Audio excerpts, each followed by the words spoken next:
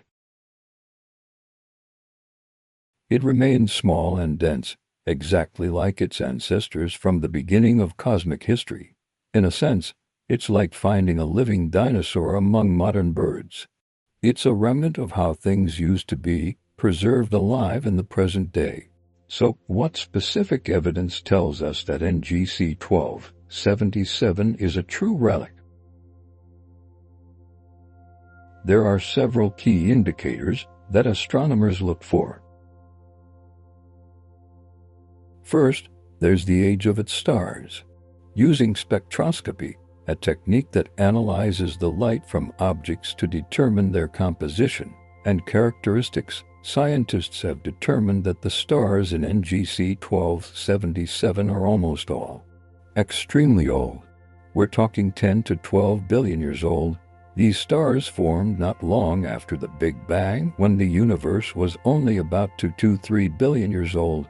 Since then, NGC 1277 has essentially closed up shop. No new stars have been born.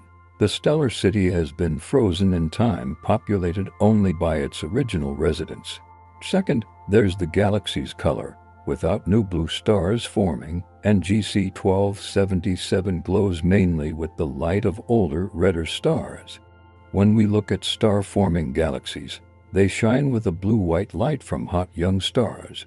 But NGC 1277 has that characteristic reddish hue of a population dominated by aging stellar giants. Ultraviolet observations confirm the lack of massive young stars, and infrared studies further highlight the dominance of old red giants. Together, these data paint a clear picture. NGC 1277 is a stellar graveyard.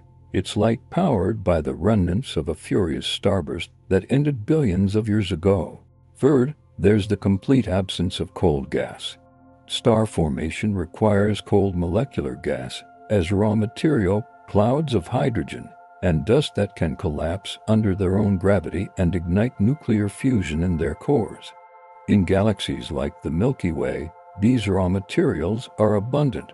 Gas clouds constantly collapse into new generations of stars, keeping the galaxy alive and evolving. But in NGC 1277, observations at radio and millimeter wavelengths show almost no cold gas at all. The galaxy is essentially empty of the fuel needed to make new stars. Without that reservoir, star formation has been impossible for billions of years.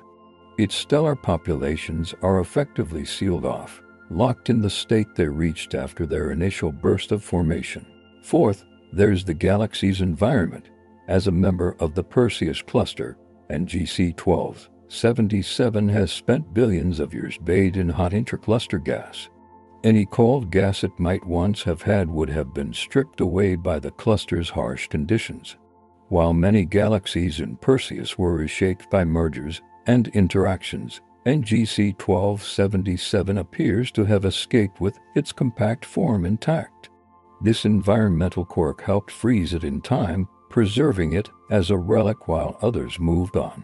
Fifth, and perhaps most dramatically, there's the size of its central black hole. While other red nuggets also host large black holes, NGC 1277's is so dominant that it accounts for an unprecedented fraction of the galaxy's total mass. This makes it not just a relic, but an extreme example, a galaxy frozen at a stage where the black hole had already grown enormous. Yet the galaxy itself never followed the normal path of expansion and mergers. That imbalance, preserved for over 10 billion years, is what makes NGC 1277 both a relic and an anomaly. The concept of relic galaxies is relatively new in astronomy. It only became clear in the past 2 decades as telescopes grew powerful enough to peer deep into cosmic history and compare nearby galaxies to their ancient counterparts at high redshift. By making these comparisons, astronomers realized that a few survivors like NGC 1277 had managed to avoid the typical evolutionary processes.